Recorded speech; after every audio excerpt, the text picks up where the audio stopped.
भारत में छोटे से लेकर बड़े बूढ़े तक सभी को रामायण की कहानी पता है। सभी जानते हैं राम और सीता के विवाह के बाद उन्हें 14 वर्ष के लिए वनवास पर जाना पड़ा था। वनवास पर रहने के दौरान राम और सीता को कई मुसीबतों का सामना करना पड़ा था। इसी दौरान लंका के राजा रावण ने सीता माता का हरण कर लिया था और अपने साथ लंका ले जाकर उन्हें अशोक वाटिका में कई दिन रखा था। लंका में आज भी यह अशोक वाटिका मौजूद है और यहाँ ऐसे कई निशान हैं जो इस बात को प्रमाणित करते हैं कि यहाँ वाकई रावण ने सीता माता को रखा था। जब सीता माता का अपहरण किया था तब वह उन्हें सीधा अपने महल लंका ले गया। वह सीता माता को रानी बनाना चाहता था, मगर सीता माता इस बात के लिए तैयार नहीं हुई और उन्होंने महल में रहने से इनकार कर दिया। तब रावण ने सीता माता को एक गुफा के अंदर रखा जिसका सिर कोबरा सांप की तरह फैला हुआ था। इस गुफा के आर पार हल्की सी नक्काशी झलकती है। इसके बाद रावण ने सीता माता को अशोक वाटिका में रखा। यह रावण के महल में बनी हुई थी। सीता अशोक वाटिका के जिस वृक्ष के नीचे बैठती थी वह जगह आज भी सीता अहल्या के नाम से प्रसिद्ध है। वर्ष 7 में श्रीलंका सरकार एक रिसर्च कमेटी ने भी पुष्टि की कि सीता अहल्या ही अशोक वाटिका है।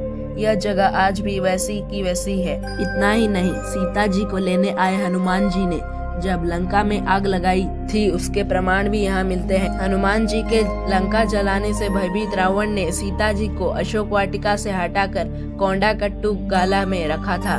पुरातत्व विभाग को यहाँ कई ऐसी गुफाएं मिली हैं जो रावण के महल तक जाती थी।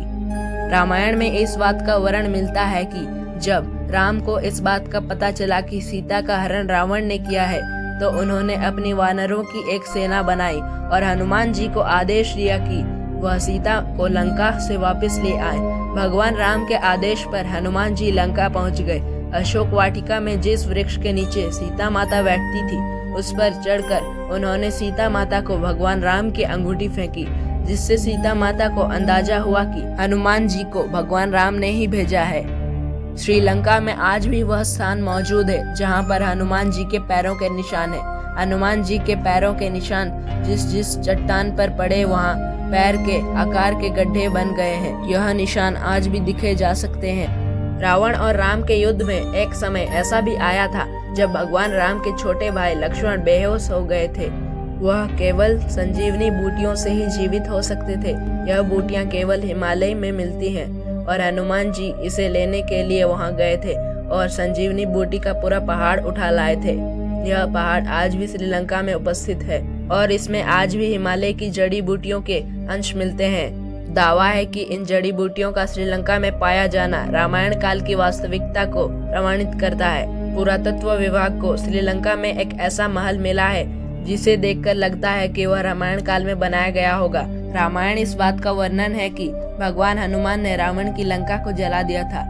इस वजह से इस जगह की मिट्टी काली हो गई थी और यह मिट्टी आज भी काली है। यहीं से थोड़ी दूर पर रावण एल्ला नाम से एक झरना है जो 82 फीट की ऊंचाई से गिरता है। राम द्वारा रावण का वध करने के पश्चात विभीषण को लंका का राजा बनाया गया था। विभीषण ने अपना महल कालानिया में बनाया था।